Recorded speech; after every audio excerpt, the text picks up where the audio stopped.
Yan, okay. Okay. Ayan, so we're back. Siguro baka nagulat lang yung mga viewers natin na wala tayo biglado. Unfortunately, that is the perils of doing a live show. On the upside, sila. Actually, excited pa naman kami magsagot ng questions. So what we'll do is that we'll go back to the last questions that we had. So the last one was about, pwede ba akong magpa-LASIK if I'm only 17 years old? So at least based on everything that we know, in general, as sinasabi ng doktor, is 21 years old and above. But let's say you're a little bit younger, maybe you're 18, 17, you're thinking of getting it done na, at saka stable naman yung vision mo, pwede kang pumunta sa clinic, tapos magpa-screen ka, undergo the LASIK screening, and the doctor will tell you naman if it's possible. If he says go, then yes, you can proceed with your surgery. Ang iniiwasan natin yung sobrang bata. Maybe you're 11 or 12, maybe 14. They're a little bit too young. Kasi habang tumatanda ka, nagbabago pa yung shape ng mata mo. So, baka magbago pa yung grado. Yun yung iiwasan natin. It has to be simple. Yung quick na screening niya is kung feeling niya, kung hindi na talaga nag-change yung grado niya, yung nang salamin niya. Baka yun. So, sign na yun na baka pwede. Yes. Okay. Ito, Doc, meron nagtanong, meron po bang treatment for lazy eye? Well, dapat kasi yung lazy eye, it's caught early, no? So, the younger yung patient, the better yung prognosis, no? Kasi there are ways to treat it. Pero kung, kunyari, lazy eye ka, tapos, like, matanda ka na, let's say, 25 ka na, 30 ka na, wala na. O, dapat nung before 7 years old ka or you're still a child, dapat na treat na yung condition. Yes. Okay. So yun, siguro that's a reminder to patients. If you to patients and their parents, if you're noticing na meron ng pagbabago sa vision, mas magandang maagapan ng maaga. Kasi mas likely na pwedeng gawa ng paraan. Consult yan. Diba? Kasi madali din ma-assess nung pediatric ophthalmologist teleconsult. Tapos kung kailangan talaga nung child na talaga or then yun, saka na lang pupuntang clinic. No? Okay. And then ito naman po, si Ms. Cherry Calano, mother ko po, dyan nagpapacheck up, pero meron siyang glaucoma. But because of the pandemic, hindi siya makapagpacheck up. Madalas po namabaga ang eyes niya. Okay. So, ito naman, yung pamamaga ng eyes niya, baka hindi naman related sa glaucoma. Like, namamaga ba yung like outside? Ba yung lips ba yung namamaga? So, hindi natin sure masyado dun sa question niya, no? Pero, yeah, definitely, kailangan niya magpa-check up. Sabi nga natin kanina, safe, it's super safe actually to go to clinic, no? Yeah, we have all the safety measures. Like, sobrang, minsan nga parang feel mo exage na di ba? Pero it's there para to protect the patients and also to protect us. So, it's safe. But kung glaucoma, tapos kung stable yung glaucoma, then pwede sigurong maghintay, magpa-check up. Pero kung medyo your glaucoma, very important. Have it checked. Yes. Siguro, one thing that this patient can do is that i-teleconsult natin para lang makita ni doctor kung anong klaseng pamamaga yung na-experience ng mother niyo. Yes. On the upside, video call lang yon, hindi siya kailangan lumabas. And also, the doctor can tell you right away, no? Sige, based sa nakikita natin, kailangan na yan pa-check. Pag nag-schedule ng appointment for you, what happens is that they'll send you health declaration form, fill up lang po yun ng online, submit. Tapos pagdating sa clinic, nakaschedule po kayong lahat. So, hindi kayo magsasabay-sabay na maraming pasyente. That will not happen. May oras ang kada pasyente and then limitado po. You can only bring one companion. So, if you are bringing your mother, dalawa lang po kayong pwedeng dumating sa clinic. So, it's very safe. Yung companion, nag-a-answer din siya nung health declaration. So, not just the patient, no?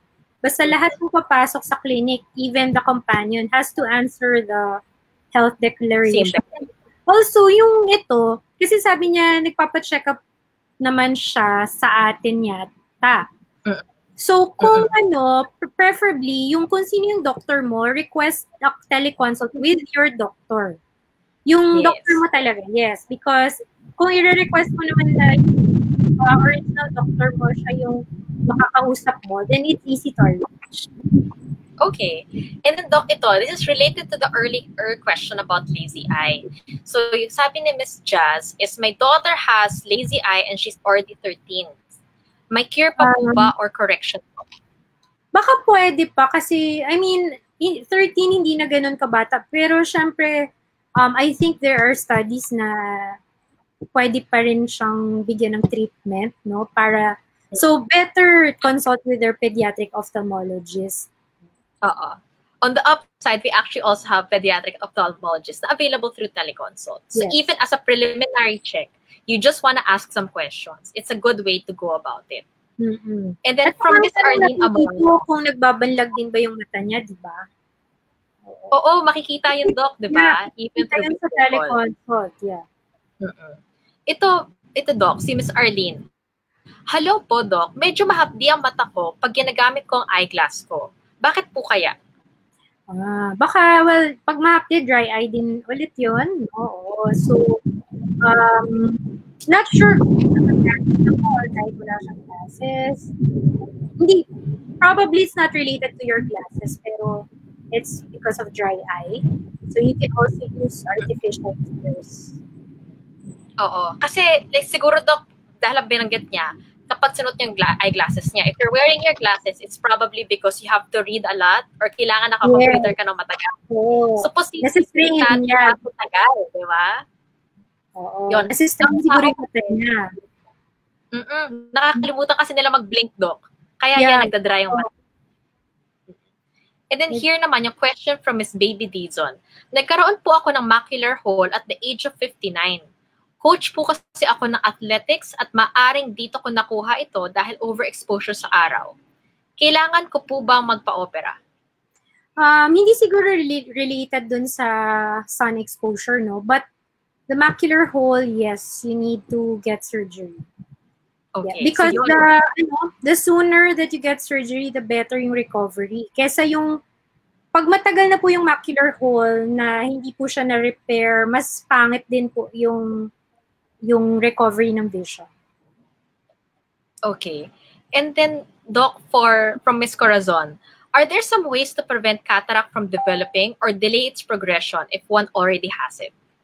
Yes. So, bale, UV exposure, so avoid, well, if you're wearing glasses, yung may UV coating or sunglasses, no? Basta may UV protection yan. So, avoid UV exposure. Tapos, kung may diabetes, control sugar.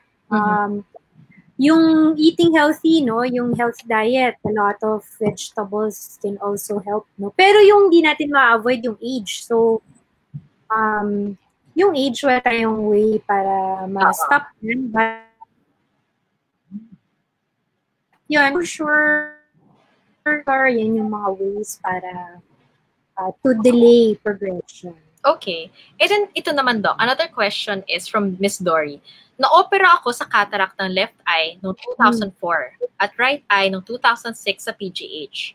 Okay naman. Kaya lang, may diferensyang retina ng right. Pag tinakpan ko ang left eye ko, hindi ako makakita sa diretsong tingin. 77 years old ako. Okay. So, itong si Ma'am Dory, I think baka may macular problem siya, no? Kasi yung central vision niya yung mukhang affected. So, hindi natin alam kung anong macular problem yung problem niya, no? Sobrang daming pwedeng conditions, pwedeng macular degeneration, yung macular hole, epiretinal membrane, pwedeng diabetes, super daming pwedeng conditions, no? So, better na mapacheck niyo po yung retina niyo para po masabi kung meron pa pong pwedeng gawin na treatment para po dun sa retina niyo. Okay. And then actually, Doc, we have another question that has to do with floaters. So, are floaters dangerous? Yes, it can be, di ba? Yung napag-usapan natin, it can be dangerous because it can be caused by a lot of conditions like diabetes, yung uveitis, no? Infections po ito sa mata or may pamamaga sa mata mo. Pwede pong nagka-retinal detachment. So, marami pong conditions that are dangerous or serious. So, better to have it checked. Okay. O sige, Doc. Ito naman, last question naman daw. From Ms. Sylvia, is there medicine or treatment for retina pigmentosa? Ay, yan. Wala. Ano siya genetic condition to, no? And parang it's a degenerative condition na progressive. Ibig sabihin, over time, it will just not work. Yes. Pwede ka pong ma-genetic testing, no? We have our ocular geneticist. Pwede ka pong mag-consult sa kanya. Meron po kami sa Asian Eye. Tapos, ang wave is parang you can get genetic testing and then malaman kung ano yung specific gene na affected. Then, kasi ngayon, we're into gene therapies na. So, hindi natin alam in the future kung baka magkaroon ng treatment for her specific retinitis pigmentosa. Sobrang dami po kasing klase ng retinitis pigmentosa. So, hindi rin po ito yung isang klase lang. So, marami pong genetic conditions or problems na nagko-cause nito. So, yun din. Kailangan din siyang ma-assess kung ano ba yun. Siguro. So yun, this is one of the more serious retina conditions that it's better actually if you get checked early and you find it early para at least prepared ka rin. I would say, Doc, na siguro medyo intense kasi yung psychological effect of losing your vision slowly over time. Yes. Pero yung sa retinitis pigmentosa, yung binibigay natin dyan, vitamins, no? Pero yan din, hindi rin siya kasi hindi siya pwede sa lahat. So, depende rin siya dun sa klase mo ng retinitis pigmentosa.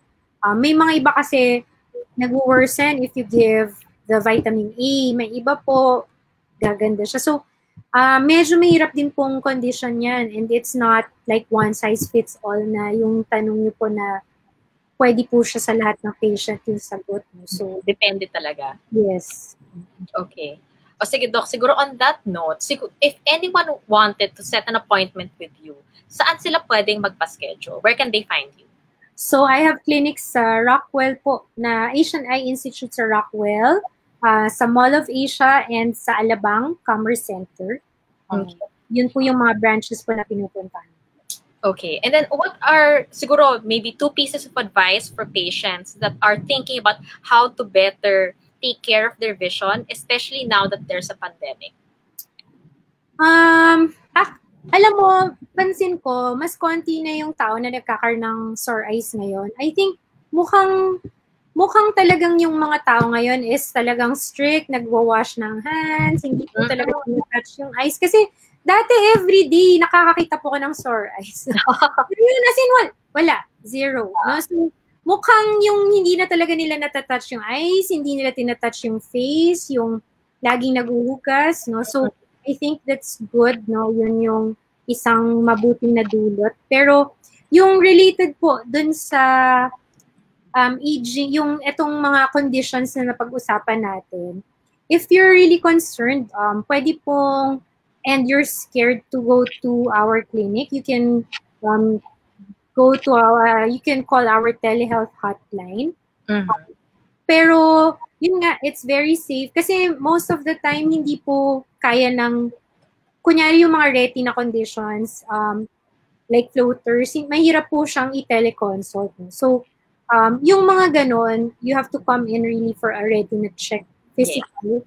So, it's very safe naman, no, to go to our clinics. And, kumbaga, safety yung priority natin. Kasi like, pati kami, mga doctors and staff, ayaw namin magka-COVID. So, yeah. So, yeah. Very, yun talaga safety first yung,